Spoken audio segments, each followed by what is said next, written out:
Hi there! In this video, we would like to introduce you to MathType for Schoology. We'll be using MathType in this video, but the process is identical for ChemType.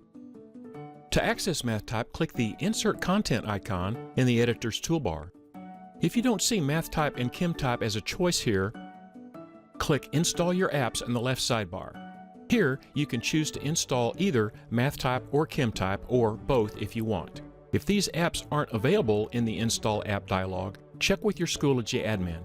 Let's write a math formula for Schoology.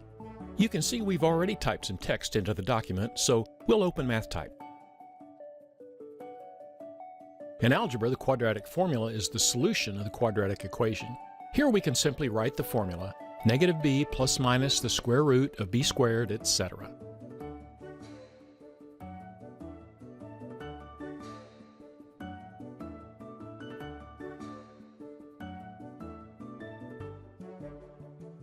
Once we've finished editing the formula, we click the OK button and the formula will be added into the text.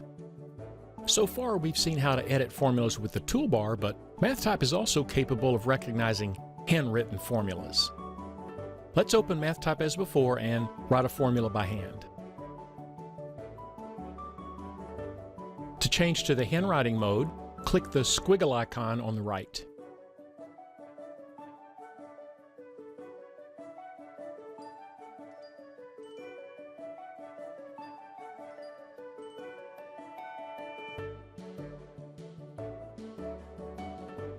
We can check the accuracy of our formula by noticing the preview at the bottom right corner.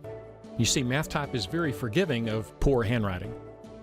Just like before, we press, click, or tap OK when we're through editing and the formula appears in the text.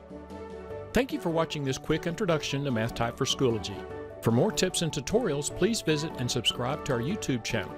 There's a link at the end of the video for that, or visit our website, www.wiris.com.